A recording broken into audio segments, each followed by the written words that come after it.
नमस्कार साथियों, मेरा नाम है अशोक पांडे और मेरे चैनल जय विद अशोक में आपका स्वागत है। फ्रेंड्स, आज हम Indian economy module A chapter number 2 का पार्ट 2 करेंगे।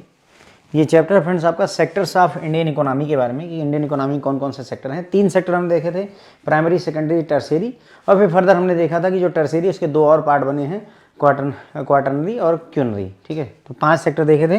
तो उन्हीं में से 3 थे, एक प्राइमरी एग्रीकल्चर सेक्टर, दूसरा इंडस्ट्री यानी कि सेकेंडरी सेक्टर, और तीसरा सर्विसेज था। तो इन्हीं के बारे में थोड़ा डिटेल में चर्चा करनी है हमको इस लेक्चर में। ठीक है, तो इन तीनों के बारे में थोड़ा डिटेल में हम चर्चा करने वाले हैं। तो पहले एग्रीकल्चर पे बात करेंगे। ठीक है फ्रेंड, तो सबसे पहले हम बात करेंगे किसकी? एग्रीकल्चर। तो agriculture has always been the most significant sector in India. हमारे देश में देखिए एग्रीकल्चर जो है हमेशा महत्वपूर्ण रहा है, क्योंकि हमारे देश की काफ़ी सारी आबादी है जो इसी पर निर्भर रही है। It is not only the largest sector but also the biggest private sector. ये सिर्फ लार्जेस्ट सेक्टर नहीं है बल्कि प्राइवेट सेक्टर में भी सबसे बड़ा प्राइवेट सेक्टर के तौर पर यह सामने आता है। ठीक, 93.4% of the total labour force of the economy, पूरी इकोनॉमी में जितने भी लेबर फोर्स हैं उसका 93.4% यानी कि 40 करोड़ लोग जो है लगभग एम्प्लॉयड हैं अनऑर्गेनाइज सेक्टर में।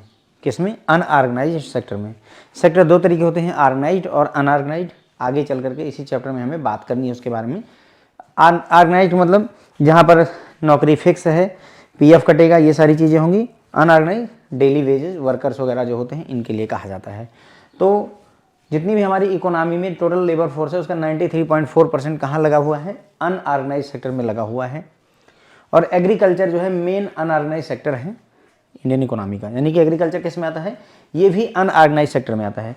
एग्रीकल्चर में अगर आपने किसी को मजदूरी पर रखा हुआ तो वहाँ ऐसा थोड़ी ना होता है कि उसकी फिक्स सैलरी करेंगे, उसको पीएफ देंगे, एनपीएस काटेंगे, ऐसा कुछ नहीं होता है। ठीक है, and accounting for more than 90% of unorganise labour. जितने भी अनऑर्गेनाइज लेबर हैं उसका 90% जो है कहाँ काम कर रहे हैं? एग्रीकल्चर में ही काम कर रहे हैं। ठीक, तो कुल मिलाकर के अगर टोटल 100 लोग हैं तो उसमें से फ्रेंड जो है 90 लोग जो है किस में काम कर रहे हैं? एग्रीकल्चर में काम कर रहे हैं। ओके, यहाँ पर क्या बताया है कि टोटल जितनी भी लेबर फोर्स है, अगर टोटल 100 लेबर हैं हमारे पास, तो उस 100 लेबर में से 93.4% लेबर अनऑर्गेनाइज सेक्टर में है। इसका मतलब सिर्फ हार्डली 7% लोग हैं जो ऑर्गेनाइज सेक्टर में हैं, जो सरकारी नौकरी इन सब या प्राइवेट अच्छी नौकरियों में हैं, वो ऑर्गेनाइज सेक्टर में सिर्फ 7% है। इस 93.4% जितने भी अनऑर्गेनाइज लेबर हैं इसका 90% फंसा हुआ है एग्रीकल्चर केवल में। इसका 90% एग्रीकल्चर में है और 10% जो बचता है वो बाकी अदर वर्क में, अनऑर्गेनाइज सेक्टर के बाकी अदर वर्क में लगा हुआ है। ठीक है, एग्रीकल्चर का जो शेयर है कंट्री की ग्रॉस इनकम में वो धीरे धीरे डिक्लाइन ही होता चला गया है, जबकि इंडस्ट्रियल और सर्विस सेक्टर का जो शेयर है वो धीरे धीरे बढ़ता चला गया। ठीक है, शुरू में हमने देखा था कि इंडियन इकोनॉमी में एग्रीकल्चर का जो शेयर था वो 53% के अराउंड में था।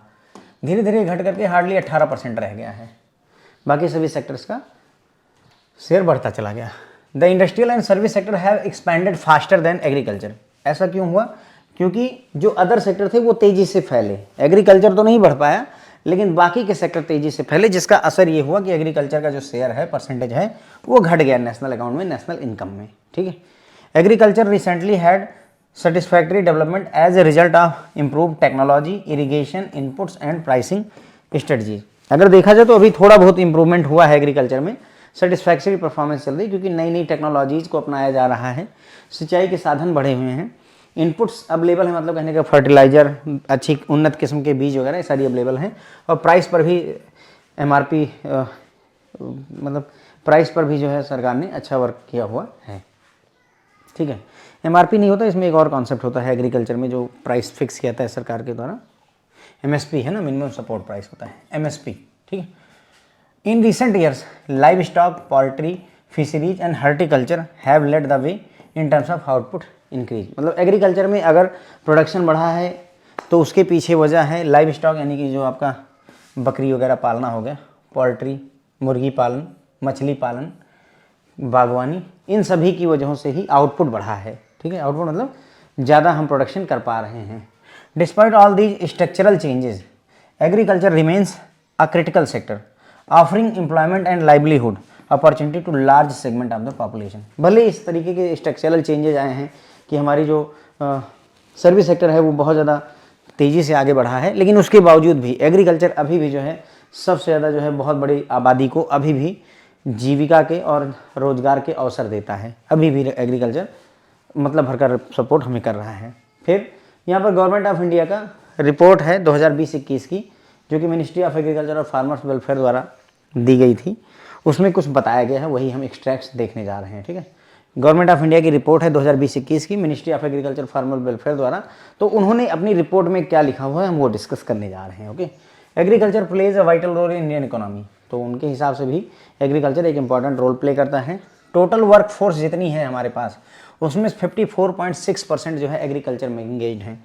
पूरे जितने भी 100 लोग अगर वर्क करने लायक हैं तो उसमें से लगभग 55 लोग 55 लोग जो है एग्रीकल्चर में लगे हुए हैं या उससे जुड़ी हुई सर्विसेज, एलाइड सेक्टर मतलब एग्रीकल्चर से जुड़े हुए सर्विसेज से। ऐसा जनगणना 2011 की यानी सेंसस 2011 हमें बताती है। ठीक है, साथ ही साथ में 2019-20 के हिसाब से अगर देखें तो जो टोटल कंट्री की ग्रॉस वैल्यू एडेड है, ग्रॉस वैल्यू एडेड का उसमें 17.8% योगदान है एग्रीकल्चर का। कितना? 17.8%। तो जो कंट्री की ग्रॉस वैल्यू एडेड है जीबीए है फ्रेंड्स, उसमें कितना योगदान है एग्रीकल्चर का? 17.8%। अगर देखें टोटल कितने लोग काम कर रहे हैं 55%, और हम टोटल कमा कितना रहे हैं उससे? केवल 17.8% ही हम कमा पा रहे हैं। इसके अलावा रिस्क को मिटिगेट करने के लिए एग्रीकल्चर सेक्टर में रिस्क को मिटिगेट करने के लिए प्रधानमंत्री फसल बीमा योजना वगैरह भी लाई गई सरकार के द्वारा 2016 में। 2016 में PMFBY प्रधानमंत्री फसल बीमा योजना लाई गई। इसके अलावा स्कीम जैसे formation and promotion of 10,000 farmers producers organisation and agriculture infrastructure fund have been launched recently in the to benefit the sector. मतलब किसानों की भलाई के लिए, उनकी इनकम को बढ़ाने के लिए FPO जो होते हैं, फार्मर्स प्रोड्यूसर्स ऑर्गेनाइजेशन, उन लगभग 10,000 फार्मर्स प्रोड्यूसर ऑर्गेनाइजेशन को प्रमोट किया गया। एग्रीकल्चर इंफ्रास्ट्रक्चर फंड को इस्टेब्लिश किया गया ताकि एग्रीकल्चर सेक्टर को सुधारा जा सके। ठीक है, नोट में हम यही फार्मर्स प्रोड्यूसर ऑर्गेनाइजेशन FPO की बात करने जा रहे हैं। फार्मर प्रोड्यूसर ऑर्गेनाइजेशन एक टाइप का प्रोड्यूसर्स ऑर्गेनाइजेशन होता है जहाँ पर जो मेंबर्स होते हैं वो किसान होते हैं। फार्मर्स प्रोड्यूसर ऑर्गेनाइजेशन एक तरीके का ऑर्गेनाइजेशन होता है जहाँ पर फिर जो मेंबर्स होते हैं वो किसान होते हैं। एग्रीकल्चर की ग्रॉस वैल्यू एडेड थोड़ा सा देख लेते हैं। वैसे तो हमने देख लिया था कि एग्रीकल्चर का ग्रॉस वैल्यू एडेड कितना है, अभी यहाँ पर देखा कि 17.8% है जीबी है हमारा। उसी को थोड़ा सा डिस्कस कर रहे हैं। तो एग्रीकल्चर का gross value added in agriculture measures the value of goods and services produced in the agriculture sector after deducting the cost of input and raw material. तो कितनी ग्रॉस वैल्यू ऐड हुई है वो जानना है, जीबी अगर जानना है तो टोटल कितना गुड्स और सर्विसेज प्रोड्यूस किया गया है, गुड्स प्लस सर्विसेज एग्रीकल्चर से रिलेटेड कितना प्रोड्यूस किया गया है, उसमें से जितना भी आपका इनपुट का कॉस्ट लगा है और जितना भी रॉ मटेरियल लगा है उसको घटा दीजिए। इनपुट का कॉस्ट और रॉ मटेरियल को घटा दीजिए तो आपको ग्रॉस वैल्यू एडेड पता चल जाएगा। ओके, उसके बाद में एज पर the provision estimate of annual national income जो कि रिलीज की जाती है CSO द्वारा। एनुअल नेशनल इनकम को रिलीज किया जाता है CSO के द्वारा, सेंट्रल स्टैटिस्टिक्स ऑफिस द्वारा, जो कि ministry of statistics and programme implementation के तहत आता है। तो याद रखें कि एनुअल नेशनल इनकम कौन रिलीज करता है? CSO करता है। कौन? CSO करता है। ठीक है, the agriculture and allied sector contribute approximately 17.8% of India GB at current price. 2019-20 के दौरान का डेटा है ये, कि उस दौरान ग्रॉस वैल्यू एडेड एग्रीकल्चर का 17.8% के आसपास था। पहले भी हम डिस्कस कर चुके हैं। यहाँ पर मेन मुद्दा है कि एनुअल नेशनल इनकम रिलीज कौन करता है ये डेटा, तो CSO की जिम्मेदारी है। CSO सेंट्रल स्टैटिस्टिक्स ऑफिस होता है और ये किसके तहत आता है? Ministry of statistics and programme implementation के तहत आता है। फिर हम बात करेंगे इंडस्ट्री के बारे में। तो एक बार जो है फटाफट हम फिर से एग्रीकल्चर पर फोकस करते हैं। तो हमने देखा कि एग्रीकल्चर हमारे लिए महत्वपूर्ण सेक्टर में से एक आता है। ये केवल लार्जेस्ट सेक्टर नहीं है बल्कि बिगेस्ट प्राइवेट सेक्टर के तौर पर उभर करके आता है। लगभग 40 करोड़ लोग जो है अनऑर्गेनाइज सेक्टर में काम करते हैं, जो कि टोटल लेबर फोर्स का 93.4% है। एग्रीकल्चर एक अनऑर्गेनाइज सेक्टर है। ठीक है, और 90% जो है अनऑर्गेनाइज सेक्टर के जितने भी लेबर हैं वो 90% इसी में काम करते हैं। अनऑर्गेनाइज सेक्टर के जितने लेबर हैं उसमें से 90% एग्रीकल्चर में बिजी हैं। एग्रीकल्चर का शेयर जो है ग्रॉस नेशनल इनकम में धीरे धीरे घटता चला गया और इंडस्ट्री और सर्विस सेक्टर का धीरे धीरे बढ़ता चला गया। ऐसा इसलिए हुआ क्योंकि एग्रीकल्चर का बढ़ा नहीं और बाकी सबका बढ़ गया। तो अगर इंडस्ट्रियल और सर्विस का बढ़ेगा तो ऑब्वियसली एग्रीकल्चर का घट ही जाएगा, ठीक है। तो इंडस्ट्री और सर्विस सेक्टर एक्सपैंड होते रहे, जिसकी वजह से एग्रीकल्चर का घटता चला गया। अभी रिसेंट में थोड़ा ठीक ठाक परफॉर्मेंस है क्योंकि नए तरीके के मेथड्स, नई टेक्नोलॉजी, इरिगेशन के तरीके, मतलब सिंचाई वगैरह की व्यवस्था सरकार ने करी है, प्राइसिंग वगैरह, MSP वगैरह का कॉन्सेप्ट लेकर आए हैं, मिनिमम सपोर्ट प्राइस वगैरह लेकर आए, जिसकी वजह से थोड़ा सा ज़िंदगी में राहत है। इसके अलावा अगर देखें कि अगर प्रोडक्शन या आउटपुट बढ़ा है तो उसके पीछे लाइव स्टॉक यानी कि ये जो भेड़ बकरी वगैरह पालन होता है, पोल्ट्री मुर्गी पालन हो गया, फिशरीज मछली, हार्टिकल्चर बागवानी, इन सभी की वजह से एग्रीकल्चर में ओवरऑल जो है आउटपुट बढ़ा है, ठीक है। इन सभी स्ट्रक्चरल चेंजेस के बावजूद भी एग्रीकल्चर अभी भी महत्वपूर्ण सेक्टर बन करके उभरता है। क्यों? क्योंकि बहुत सारे लोगों को अभी भी ये जीविका, लाइवलीहुड, कुछ लोगों की ज़िंदगी इसी पर निर्भर है। उनके पास 2 बीघे खेती है और 2 गाय पाल रखी है उन्होंने। जो गाय है उससे दूध निकलता है और जो खेती है उससे खाने की व्यवस्था होती है, बाकी का सरकार वगैरह देती है उनको, ठीक है। तो उनकी ज़िंदगी जीविकोपार्जन के लिए, एम्प्लॉयमेंट के लिए बहुत बड़ा एक जो है अपॉर्चुनिटी है, ठीक है। तो एक लार्ज सेगमेंट ऑफ पॉपुलेशन को अभी भी पेट भरने में ये काम आती है, इसलिए इंपॉर्टेंट है। उसके बाद में गवर्नमेंट ऑफ इंडिया की रिपोर्ट है 2020-21 की, उसके उन्होंने क्या कहा, किसने रिलीज़ की थी?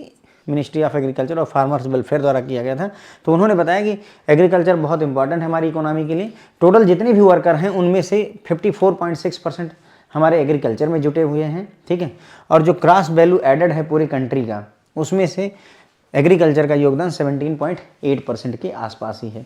55 लोग, 100 में से 55 लोग मतलब एग्रीकल्चर में काम करते हैं और 100 रुपये में से 17 रुपये या 18 रुपये हम एग्रीकल्चर से कमा पाते हैं। बेसिकली ये है, ठीक है। इसके अलावा रिस्क को मिटिगेट करने के लिए, बाढ़ वगैरह आ जाए, फसल तबाह हो जाए, जल जाए, तो उसके लिए प्रधानमंत्री फसल बीमा योजना का कॉन्सेप्ट लाया गया। इसके अलावा जो है जो स्कीम्स हैं बहुत सारी, फार्मेशन एंड प्रमोशन ऑफ 10,000 जो है फार्मर्स प्रोड्यूसर ऑर्गेनाइजेशन को प्रमोट किया गया सरकार के द्वारा। एग्रीकल्चर इंफ्रास्ट्रक्चर फंड बनाया गया ताकि जो है एग्रीकल्चर सेक्टर को सुधारा जा सके, ठीक है। उसके बाद में अगर हम देखें एग्रीकल्चर का ग्रॉस वैल्यू एडेड, तो ग्रॉस वैल्यू एडेड कैसे निकलेगा? एग्रीकल्चर से रिलेटेड जितनी भी गुड्स और सर्विसेज प्रोड्यूस की गई हैं उसमें से जो इनपुट में पैसा लगा है, कास्ट लगी, उसको घटा दीजिए, और रॉ मटेरियल में जो पैसा लगा उसको घटा दीजिए, तो आपको GBA निकल करके आता है। एनुअल नेशनल इनकम जो डेटा है वो कौन रिलीज करता है? CSO, सेंट्रल स्टैटिस्टिकल ऑफिस द्वारा रिलीज किया जाता है। ये आता है ministry of statistics and programme implementation के साथ। उसके हिसाब से एग्रीकल्चर और एलाइड सर्विसेज, एलाइड मतलब उससे जुड़ी हुई सर्विसेज, जैसे अगर खेती हो रही है तो खेती से जुड़ी हुई जो आपका मुर्गी पालन, बकरी पालन, ये सारी चीज़ें उसमें एलाइड सर्विसेज में आ जाएंगी, ठीक है। तो इनसे जो प्रोडक्शन है वो लगभग 17.8% के आसपास है। GBA क्या है? GBA का 17.8% योगदान किसका है GBA में? एग्रीकल्चर सेक्टर का है, ठीक। बात करेंगे इंडस्ट्री की, तो बात करते हैं इंडस्ट्री सेक्टर में। ऐसे ही थोड़ी मोड़ी बातें हमें इंडस्ट्री सेक्टर से related. Industrial sector is equally vital, ये भी इंपॉर्टेंट है, since it promotes economic growth, provides self sufficiency and employment, generates demand for agricultural commodity and produces a ripple effect, ठीक है। तो मतलब ये सेक्टर भी इंपॉर्टेंट है। क्यों? क्योंकि ये क्या करता है? प्रमोट करता है इकोनॉमिक ग्रोथ को, सेल्फ सफिशिएंसी, हम स्वयं में सक्षम बने, रोजगार के अवसर देता है। एग्रीकल्चर की जो कमोडिटीज हैं उनको कहाँ प्रोसेस करेंगे? अगर हम प्रोडक्ट बनाते, मतलब एग्रीकल्चर में जो कुछ भी प्रोड्यूस करेंगे, जो कुछ भी उगाएंगे, वो कहाँ खर्चा होगा? तो उसके लिए डिमांड जनरेट होती है इंडस्ट्रियल सेक्टर की वजह से। तो एक तरीके से डिपेंडेंसी है हमारी, हम बहुत सारा अनाज उगा तो लेंगे लेकिन उसका करेंगे क्या? तो इसलिए इंडस्ट्री का होना जरूरी है। और ये सब चीज़ें क्या करती हैं? प्रोड्यूस करती हैं रिपल इफेक्ट। रिपल इफेक्ट क्या होता है? एक घटना का प्रभाव दूसरी घटना, दूसरे से तीसरी, तीसरी से चौथी, ठीक है। एक बैंक फेल हुआ, दूसरा उसकी वजह से दूसरा फेल हुआ, दूसरी वजह से तीसरा फेल हुआ, और पूरी इंडस्ट्री फेल हो जाना, कुछ तरीके से रिपल इफेक्ट होता है। तो थोड़ा सा नोट में देख लेते हैं ripple effect. Ripple effect simply means a situation in which one event produces effect which spread and produces further effects, मतलब एक घटना का प्रभाव और घटनाओं पर पड़ता है। जैसे एग्जांपल के लिए, if production of industrial sector will increase, अगर इंडस्ट्रियल सेक्टर का प्रोडक्शन बढ़ेगा तो ये रिपल इफेक्ट पर आएगा, किस पर? एग्रीकल्चर सेक्टर पर, और उससे मांगेगा कि और रॉ मटेरियल हमको दो। अगर हम बहुत ज़्यादा चिप्स प्रोड्यूस करेंगे, सिंपल एग्जांपल, तो अगर बहुत ज़्यादा चिप्स प्रोड्यूस की जाएंगी तो ऑब्वियसली हमें बहुत सारी पोटैटो यानी आलू चाहिए होगी, तो हम कहाँ डिमांड मांगेंगे? एग्रीकल्चर सेक्टर की, और आलू चाहिए हमको, ठीक है। तो उस प्रभाव क्या हुआ? ये हुआ कि हमारी इंडस्ट्री ने अच्छा प्रोडक्शन किया, बदले में एग्रीकल्चर पर प्रभाव आया, दैट इज रिपल इफेक्ट, ठीक है फ्रेंड। उसके बाद में इंडियन इंडस्ट्रियल सेक्टर जो है डिवाइड किया गया है 4 सब सेक्टर में। इंडस्ट्रियल सेक्टर को 4 सब सेक्टर में डिवाइड किया गया है, माइनिंग और quarrying, manufacturing, power gas water supply और अदर यूटिलिटी, और कंस्ट्रक्शन में। ठीक, अब ये जो परसेंटेज लिखा हुआ है ये टोटल जो है ग्रॉस वैल्यू एडेड का परसेंटेज है। टोटल हमारी जो ग्रॉस वैल्यू एडेड है उसमें 3% योगदान है माइनिंग का, सबसे ज़्यादा योगदान मैन्युफैक्चरिंग का है 18%, power gas water supply in सब का केवल 2% योगदान है, और फ्रेंड्स कंस्ट्रक्शन का 8% का योगदान होता है। ठीक है, तो जो बातें मैंने यहाँ लिखाई वही यहाँ फिर डिस्कस करेंगे। मैन्युफैक्चरिंग अकाउंट फॉर रफली 18% of total GVA, while construction account for 8% of total GVA। ठीक है, तो क्या है, मैन्युफैक्चरिंग का 18% है और कंस्ट्रक्शन का 8% है। माइनिंग और क्वेरिंग का जो है, माइनिंग खदान वगैरह जो होती है, और मैंने माइनिंग को बताया था कि प्राइमरी सेक्टर में, माइनिंग प्राइमरी नहीं सेकेंडरी सेक्टर में होता है, ध्यान रखिएगा इस चीज़ को। तो माइनिंग 2% हो गया, पावर गैस और वाटर वगैरह और अदर यूटिलिटी का 3% का योगदान होता है टोटल ग्रास वैल्यू एडेड में। और इंडस्ट्री का शेयर अगर देखा जाए ग्रास वैल्यू एडेड में अपने पूरे देश में, तो पहले जब हमारा देश आज़ाद हुआ था तो 17% का योगदान कर रहा था, अभी 21-22 में ये लगभग 29% का योगदान कर रहा है।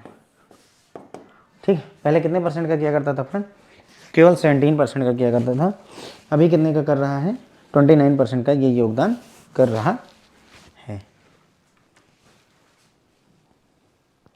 कुछ और बातें करते हैं।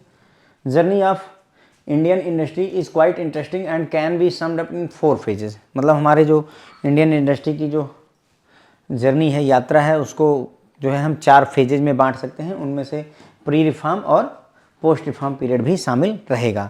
फेज 1 आता है सर आपका 1951 से 1965 तक, इंडस्ट्रियल फाउंडेशन, यानी कि हमारे यहाँ इंडस्ट्रियलाइजेशन की शुरुआत हुई 1951 से लेकर 1965 के बीच में इंडस्ट्रियाँ लगी। फेज 2 आया 1965 से 1980 के बीच में, यहाँ इंडस्ट्री फॉल होनी शुरू हो गई, मतलब हम संभाल नहीं पाए, हमने फैक्ट्रियाँ लगा दी लेकिन हम संभाल नहीं पाए। फेज 3 आया 1980 से 1991 के बीच में, इंडस्ट्रियल रिकवरी, अब कोई चीज़ गिरेगी तो ऊपर उठेगी, तो रिकवरी का पीरियड शुरू हो गया। फेज 4 आया हमारा 1991 और उससे आगे का पोस्ट रिफॉर्म पीरियड इसे कहा गया। क्या कहा गया सर, पोस्ट रिफॉर्म पीरियड इसे कहा गया। ठीक है, तो 4 फेजेज हो गई। कुछ एक रिपोर्टें देख लेते हैं। The index of industrial production IIP measures the changes in the volume of production in the given year, base year 2011। मतलब इसमें IIP में इंडेक्स ऑफ इंडस्ट्रियल प्रोडक्शन में जो बेस ईयर है फ्रेंड्स वो 2010 और 11 का है। और इसमें क्या करते हैं, मेजर मतलब हम मापते हैं कि आखिर कितना परसेंटेज चेंज हुआ है प्रोडक्शन में। बेस ईयर 2010 और 11 में कितना था, मान लो 10 यूनिट बनाते थे, अभी कितना बना रहे हैं। ठीक है, it is an index reflecting growth in the broad sectors of mining, manufacturing and electricity and also growth in the use based sector of basic goods, capital goods and immediate goods. मतलब इनका कहने की है कि इस जो index of industrial production है उसमें क्या मेजर किया जाता है, तो माइनिंग में क्या चेंजेज आए हैं, मैन्युफैक्चरिंग में, इलेक्ट्रिसिटी में क्या चेंजेज आए हैं, साथ ही साथ में बेसिक गुड्स के प्रोडक्शन में, कैपिटल गुड्स के, इंटरमीडिएट गुड्स के प्रोडक्शन में क्या चेंजेज आए हैं, उसी को मापने का काम करता है index of industrial production. Industrial production में कितना चेंजेज आए हैं उसी को मेजर करता है, बेस ईयर 2010 और 11 का होता है। NSO द्वारा IIP को रिलीज किया था, ध्यान रखें, नेशनल स्टैटिस्टिकल ऑफिस NSO द्वारा ये इंडेक्स ऑफ इंडस्ट्रियल प्रोडक्शन यानी IIP को लॉन्च किया जाता है। यानी ये data index of industrial production को कौन देता है हमें data, national statistical office NSO द्वारा दिया जाता है। इसके अलावा NSO एक और रिपोर्ट जारी करता है जिसे ICI कहते हैं, इंडेक्स ऑफ कोर इंडस्ट्रीज। इसे क्या बोलते हैं, ICI index of core industries बोला जाता है। कुल मिलाकर के हमारे पास 8 जो है कोर इंडस्ट्रीज हैं, ध्यान रखें कितनी, 8 कोर इंडस्ट्रीज हैं। इंडेक्स ऑफ कोर इंडस्ट्रीज कौन रिलीज करता है, NSO द्वारा ही। और NSO क्या रिलीज करता है, IIP index of industrial production को भी रिलीज करता है। तो index of core industries ICI measures the collective and individual production performance of 8 selected core industries in economy. हमारी इकोनॉमी में जो 8 कोर इंडस्ट्रीज हैं उनमें क्या चेंजेज आ रहे हैं, ओवरऑल 8 मिला करके, और इंडिविजुअल उनके प्रोडक्शन में क्या, प्रोडक्शन की परफॉर्मेंस कैसी है उसको मेजर करता है कौन, इंडेक्स ऑफ कोर इंडस्ट्रीज। और इसमें 8 इंडस्ट्री कौन सी है, नेचुरल गैस, कोयला, refinery product, crude oil, cement, electricity, steel और फर्टिलाइजर। ये 8 जो है हमारी कोर इंडस्ट्री मानी गई हैं। फिर हमें बात करनी है सर्विस सेक्टर की। ठीक है, तो देखते हैं यहाँ पर इंडस्ट्री में हमने देखा भाई कि ये मतलब जो इंडस्ट्री है वो भी इम्पॉर्टेंस रखती है। रिफल इफेक्ट का मतलब समझ लीजिए कि एक का प्रभाव दूसरे पर, है ना। एक फेल हुआ, जैसे एक गाड़ी में ब्रेक फेल हुई, बदले में जितनी पीछे गाड़ियाँ थी 8 गाड़ी एक दूसरे से टकराती चली गई, तो क्या हुआ, एक रिपल इफेक्ट है, एक की गड़बड़ी हुई सब पीछे से गड़बड़ करते चले गए, ठीक है। तो वही है, इंडस्ट्रियल सेक्टर इंपॉर्टेंट होता है क्योंकि ये क्या करता है, इकोनॉमिक ग्रोथ को बढ़ावा देता है, एम्प्लॉयमेंट के अवसर जनरेट करता है और एग्रीकल्चर कमोडिटी की डिमांड भी ये पैदा करता है, ठीक है। उसके बाद में अगर देखें तो हमारी इंडिया के इंडस्ट्रियल सेक्टर को 4 सब सेक्टर में डिवाइड किया उन्होंने। Mining, quarrying, total gross value added हमारे देश का 100 है तो उसमें 3% इनका योगदान है। मैन्युफैक्चरिंग का सबसे ज़्यादा योगदान 18% का है। पावर, गैस, वाटर सप्लाई और अदर यूटिलिटी ये सभी आपकी इंडस्ट्री में आ जाती है, 2% का योगदान है। कंस्ट्रक्शन का 8% का योगदान होता है। वही बात फिर से लिखी, मैन्युफैक्चरिंग में 18% टोटल ग्रास वैल्यू एडेड का, जबकि कंस्ट्रक्शन का 8% का जीबीए का होता है। माइनिंग का 2% है और जो है ये पावर, गैस वगैरह का 3% का जीबीए में योगदान है। इंडस्ट्री का अगर हम जीबीए में योगदान देखें, जैसे एग्रीकल्चर का कितना था, 17.8 था, देखिए एग्रीकल्चर का 17.8 था। उसी तरीके से हमारे जो इंडस्ट्री है उसका टोटल योगदान कितना है, अभी 29% है। कितना है सर, 29% है। आज़ादी के समय पे कितना था, 17, बढ़ करके 17 से 29 हो गया, ठीक है। एग्रीकल्चर का उल्टा हो गया, उसका 52 के अराउंड में था और बचा है 17.8, ठीक है। उसके बाद में जो हमारी इंडस्ट्री की जो जर्नी है, इंडस्ट्री जो डेवलप की हैं, उसमें 4 फेजेज हैं। प्री रिफॉर्म और पोस्ट रिफॉर्म पीरियड भी आता है। 4 phases, phase 1, phase 2, phase 3, phase 4। Phase 1 में इंडस्ट्रियल फाउंडेशन होती है, इंडस्ट्री फेज 2 में इंडस्ट्री फॉल करती हैं, फेज 3 में इंडस्ट्री रिकवरी करती हैं और फेज 4 में पोस्ट रिफॉर्म का पीरियड आता है, ठीक है। थोड़ा सा इसका टाइम पीरियड याद रखना जरूरी हो सकता है, पूछ सकते हैं क्योंकि बहुत ज़्यादा मुश्किल नहीं है याद रखना। तो 1951 से 1965 तक फेज 1, 65 से 80 तक फेज 2, 80 से 91 तक फेज 3 और 91 से आगे पोस्ट रिफॉर्म का पीरियड यानी फेज 4 आ जाता है, ठीक है। जब हमारी देश आज़ाद हुआ तो 1947 में आज़ाद हुआ, लेकिन हमारे यहाँ पंचवर्षीय योजना 1950-51 में ही आई है, तो इसीलिए 50-51 से शुरू करके 65 तक 15 साल इंडस्ट्री की फाउंडेशन होती है। 65 से लेकर के 80 तक फिर से 15 साल इंडस्ट्रियाँ नीचे गिरती हैं। फिर 80 से लेकर 91 तक यानी लगभग 11 साल इंडस्ट्री रिकवरी होती है और 1991 में जब वो आता है हमारा मनमोहन सिंह वाला जो मैंने आपको बताया था, एक पॉलिसी आती है, जब हमने एलपीजी अपनाया, लिबरलाइजेशन, ग्लोबलाइजेशन, प्राइवेटाइजेशन, जब हमने अपनी इकोनॉमी को पूरी दुनिया के लिए खोला तो उसे पोस्ट रिफॉर्म पीरियड कहा गया 1991, इसीलिए 1991 पे चौथा फेज शुरू हो जाता है। फिर हमने देखा कि जो है एनएसओ द्वारा एक इंडेक्स जारी किया जाता है जिसे बोलते हैं index of industrial production. Index of industrial production, इसमें क्या होता है, IIP index of industrial production का बेस ईयर 2010 और 11 का है। इंडस्ट्री के प्रोडक्शन में कितना चेंजेस हुआ है उसी को मेजर करने के काम आता है, बस इतना ही है, ठीक है। कौन कौन से इंडस्ट्री को देखते हैं तो इसमें माइनिंग को, मैन्युफैक्चरिंग और इलेक्ट्रिसिटी को देखेंगे और साथ ही साथ में जो है आपका बेसिक गुड्स, कैपिटल गुड्स और इंटरमीडिएट गुड्स वगैरह के बारे में भी हम यहाँ पर कंसिडर करके चलते हैं। इसके अलावा एनएसओ और एक रिपोर्ट जारी करता है जिसका नाम है ICI, index of core industries, index of core industries. तो 2 रिपोर्टें हो गई, index of industrial production, index of core industries. Index of industrial production में पूरी इंडस्ट्री का प्रोडक्शन कैसा हो रहा है वो हम डिस्कस करते हैं, जबकि इंडेक्स ऑफ कोर इंडस्ट्रीज में हम सिर्फ कोर जो हमारी सबसे महत्वपूर्ण इंडस्ट्री हैं, ऐसी 8 इंडस्ट्री को भारत सरकार ने आइडेंटिफाई किया हुआ है, उनके बारे में ही हम देखते हैं कि उनकी परफॉर्मेंस कैसी है, प्रोडक्शन कैसा चल रहा है। और वो 8 इंडस्ट्री जो हमारे यहाँ कोर मानी जाती है उनका नाम है नेचुरल गैस, कोयला, रिफाइनरी के प्रोडक्ट, कच्चा तेल, सीमेंट, इलेक्ट्रिसिटी, स्टील और फर्टिलाइजर, खाद, ये सारे सेक्टर्स इसमें आ जाते हैं फ्रेंड्स, ओके। फिर आता है फ्रेंड्स हमारा सर्विस सेक्टर। सर्विसेज की हमें बात करनी है, तो अगर हम सर्विस सेक्टर की बात करें तो this sector produces intangible or invisible goods for the businesses as well as consumer. तो यहाँ पर जो प्रोडक्ट आते हैं फ्रेंड्स वो इनविजिबल, इंटेंजिबल, जिन्हें छुआ नहीं जा सकता, सॉफ्टवेयर वगैरह जैसे हो गए, ठीक है। उसके बाद में ट्रेड हो गया, रिपेयर हो गया, हॉस्टल हो गया, रेस्टोरेंट हो गए, ट्रांसपोर्ट हो गया, storage, communication, broadcasting service, railway, road transport, water transport, air transport, storage, financial, real estate, professional services, ये सभी के सभी सर्विस सेक्टर के ही सब सेक्टर हैं। ये सब के सब एग्जाम्पल हैं अपने आप में आपके सर्विस सेक्टर के। जैसे मैं आपको पढ़ाता हूँ तो बेसिकली मैं आपको कोई प्रोडक्ट नहीं देता हूँ, आप जो कुछ भी है, आप एक ऐप है उसमें वीडियो देख पा रहे हैं, यूट्यूब है वहाँ वीडियो देख पा रहे हैं, कुछ टच करने जैसा नहीं है, ठीक है। उसके अलावा फाइनेंशियल सर्विसेज हो गई आपकी, रियल इस्टेट हो गया, प्रॉपर्टी ओनरशिप हो गई, प्रोफेशनल सर्विस हो गई, कम्युनल मतलब सामाजिक services, social, personal service, government administration, defence, और ये सभी जो है पार्ट ऑफ सर्विसेज ही हैं। ये सभी क्या हैं, अपने आप में पार्ट ऑफ सर्विसेज हैं। Services of are intangible in nature. जो सर्विस होती है फ्रेंड्स वो इंटेंजिबल होती है, इन्हें टच नहीं किया सकता है। इंटेंजिबिलिटी कहाँ से आती है, you can not see or touch the service, आप छू और टच नहीं कर सकते हैं। अब यहाँ पर देखते हैं तो service sectors proportion has increase from 33% इन 1950 से 53% इन 2021-22। सोचिए जब शुरुआत हुई थी देश में तो 33% होता था सर्विस सेक्टर का योगदान हमारे पूरे जीडीपी में, जीबीए में, और अभी कितना है, 53% का योगदान है, बहुत ज़्यादा बढ़ गया है। ठीक है, as per government of India publication chapter 9 of union budget 2019-20। तो गवर्नमेंट ऑफ इंडिया का पब्लिकेशन है यूनियन बजट का, चैप्टर नंबर 9 में कुछ डेटा दिया हुआ है, उसे हम यहाँ डिस्कस करने जा रहे हैं। Service sector account for 54% of India's gross value added.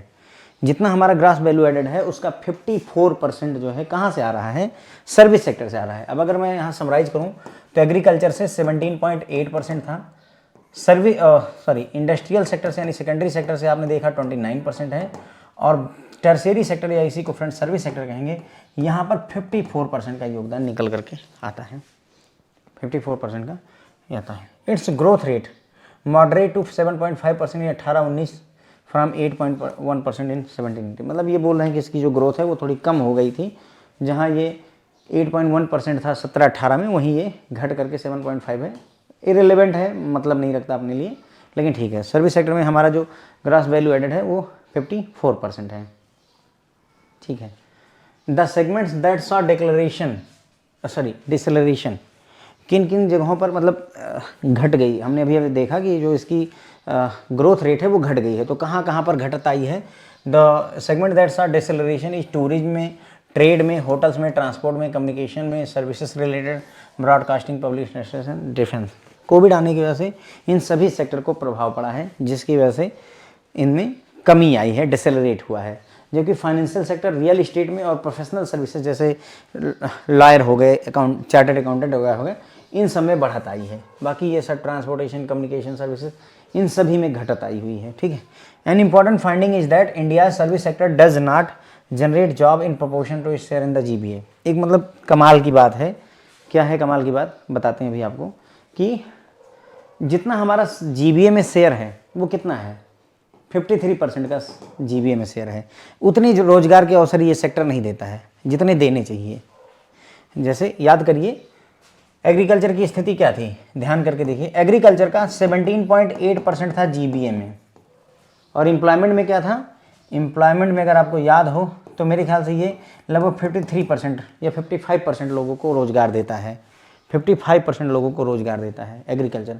कमाते हम 17 रुपये हैं और रोजगार 55 लोगों को 100 में से देता है। इसका ऐसा नहीं है, यहाँ हम कमाते 53 रुपये हैं, 53 रुपीज़ 100 में से, लेकिन रोजगार 17-18%, 20% लोगों को ही रोजगार मिलता है, जबकि ये उल्टा है। This contrast with the international experience. Internationally ऐसा नहीं, इंटरनेशनल में क्या है, वहाँ सर्विस सेक्टर में कमाई भी सर्विस सेक्टर अच्छी करके दे रहा है और लोगों को रोजगार के अवसर भी अच्छे दे रहा है। हमारे यहाँ उल्टा केस है कि कमाई तो अच्छी करके दे रहा है हमें, लेकिन रोजगार नहीं दे रहा है। कौन, सर्विस सेक्टर। ठीक है, दी आईटी बिजनेस प्रोसेस मैनेजमेंट यानी आईटी बीपीएम इंडस्ट्री जो है वो 8.4% ग्रो हुई 2017-18 से 167 बिलियन से, और ये 2018-19 में 181 बिलियन पहुंचने वाली है। तो मुझे नहीं लगता कि ये बहुत ज़्यादा रिलेवेंसी रखेगा। ठीक है, बहुत ज़्यादा रिलेवेंसी मुझे नहीं लगती इस बात की, लेकिन अब ये है कि इतने सारे फैक्ट दिए हैं तो रखना जरूरी हो जाता है। ठीक है, एज पर the findings of ministry of statistics and programme implementation MOSPI, ठीक, ministry of statistics and programme implementation, in year 2019-20 the shares of service sector is in GBA was 55.3। 2019-20 में जो ग्रॉस वैल्यू एडेड है वो service sector का 55.3% के पास में था। उसमें से ब्रेकअप अगर देखें तो 18.3% आ रहा है ट्रेड से, होटल से, ट्रांसपोर्ट से, कम्युनिकेशन और सर्विस रिलेटेड टू ब्रॉडकास्टिंग से। 21.4% कहाँ से आ रहा है, फाइनेंशियल, रियल इस्टेट और प्रोफेशनल सर्विसेज से, और 15.6% जनरेट हो रहा है पब्लिक एडमिनिस्ट्रेशन, डिफेंस और अदर सर्विसेज से। ग्रॉस वैल्यू एडेड का ये सिचुएशन और हाल है। ठीक, फिर आता है द एज पर the world investment report, world investment report आई है 2021 की, किसने रिलीज किया है? UNCTAD, United Nation Conference on Trade and Development द्वारा वर्ल्ड इन्वेस्टमेंट रिपोर्ट जनरेट की गई है। तो इंडिया जो है 2020 में 5th लार्जेस्ट रेसिपिएंट था FDI का। फॉरेन डायरेक्ट इन्वेस्टमेंट में अगर हम देखें FDI में 5वां सबसे ज़्यादा FDI हमारे ही देश में आया है 2020 के दौरान, ऐसा बताता है वर्ल्ड इन्वेस्टमेंट रिपोर्ट, जो कि रिलीज की जाती है United Nation Conference on Trade and Development द्वारा। ठीक है, India has made global impact by being among the top 10 service exporter countries. हम पूरी दुनिया को प्रभावित करते हैं, क्यों? क्योंकि सर्विस प्रोवाइडर में, सर्विस एक्सपोर्ट करने में हम टॉप 10 कंट्रीज में आते हैं सबसे ज़्यादा, सॉफ्टवेयर इंडस्ट्री खास करके, है ना। India's and Indians dominance in software is globally respected. हमारा और हमारे लोगों का जो डोमिनेंस है सॉफ्टवेयर इंडस्ट्री पे, वो दुनिया पूरी जानती है। आप कितनी भी बड़ी फर्म उठा करके देखें, मैक्सिमम CEO इंडियंस बैठे हुए हैं। माइक्रोसॉफ्ट में सत्या नडेला, गूगल में सुंदर पिचई, मेरे ख्याल से ये 2 काफ़ी बड़ी कंपनियां हो ही गई हैं अपने आप में, है ना, काफ़ी इनका वर्चस्व है। ठीक है, और भी बहुत सारे हैं। Of the total net service exports about 40% pertain to software. जितना भी हम सर्विस एक्सपोर्ट करते हैं विदेशों को, उसमें से 40% केवल सॉफ्टवेयर से रिलेटेड है। किससे रिलेटेड है? 40% हमारी सॉफ्टवेयर से रिलेटेड है। ओके, तो ये कुछ बातें हमने यहाँ पर समझी, जानी। पहला, सर्विस सेक्टर में हमने देखा कि भाई सर्विस सेक्टर इनटेंजिबल या इनविजिबल गुड्स को प्रोड्यूस करता है। ठीक है, क्या क्या चीज़ें सर्विस सेक्टर में आते हैं? आप बस पे बैठिए और अपने घर पहुंच जाइए, तो क्या है? एक तरीके की सर्विस आपने ले ली। ठीक है, रेलवे पे बैठिए अपने घर पहुंच जाइए, एक सर्विस है। Road transport, water transport, financial services, real estate, ये सब क्या है? एक तरीके की सर्विस है। बैंकिंग क्या है? सर्विस इंडस्ट्री, हम एक सर्विस प्रोवाइड करते हैं। ठीक है, उसके बाद में रियल इस्टेट, आपका जो है पर्सनल सर्विस, प्रोफेशनल सर्विस, ये सभी के सभी सर्विस सेक्टर में ही आते हैं। उसके बाद में हमने देखा कि जो सर्विस सेक्टर है, पहले 33% का योगदान होता था GBA में, अब 53% का योगदान हो रहा है। गवर्नमेंट ऑफ इंडिया का चैप्टर 9 यूनियन बजट का कहता है कि जो सर्विस सेक्टर है वो 54% ऑफ इंडिया की GBA को, ग्रॉस वैल्यू एडेड में 54% योगदान किसका है? सर्विस सेक्टर का है। फिर उसके बाद उन्होंने बताया कि भाई जो ग्रोथ है वो घटी है, पहले 8.1% थी, फिर 7.5% हुई। ऐसा क्यों हुआ?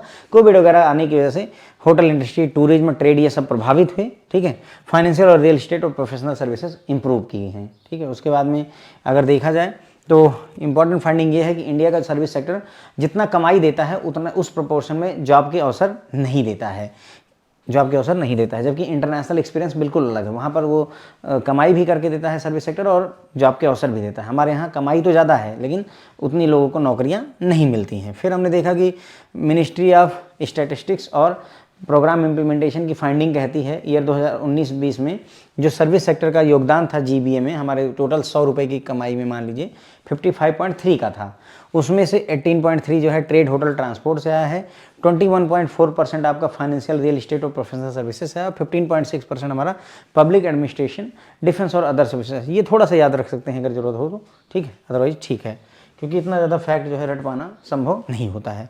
वर्ल्ड इन्वेस्टमेंट रिपोर्ट जारी की गई, किसने करी? ये क्वेश्चन पूछा जा सकता है। UNCTAD, United Nation Conference on Trade and development, और उसके हिसाब से इंडिया को फॉरेन डायरेक्ट इन्वेस्टमेंट में 5वां लार्जेस्ट रिसिपेंट रहा। सबसे ज़्यादा अगर 4 कंट्री हमसे पहले थी, 5वें नंबर पर हमने सबसे ज़्यादा विदेश से इन्वेस्टमेंट पाया है। ठीक, 2020 में। उसके बाद में इंडिया ग्लोबल इम्पैक्ट करती है किस चीज़ में? हम टॉप 10 कंट्रीज में आते हैं जो सर्विस को एक्सपोर्ट करते हैं, प्रोडक्ट नहीं, सर्विस को एक्सपोर्ट करने में हम टॉप 10 कंट्रीज में आते हैं, और ख़ास करके जो है सॉफ्टवेयर इंडस्ट्री में हमारा ज़्यादा ही दबदबा है। ठीक है, उसके बाद में जो सर्विस एक्सपोर्ट टोटल की जा रही है विदेशों को, उसमें 40% जो है जो सर्विस दी जा रही है फ्रेंड्स, वो सॉफ्टवेयर से रिलेटेड है। किससे रिलेटेड है फ्रेंड? सॉफ्टवेयर से रिलेटेड है। ठीक है, तो बस यहीं पर अपना ये लेक्चर खत्म होता है। एक और लेक्चर करेंगे फिर ये पूरा चैप्टर कवर हो जाएगा। Thank you so much friend.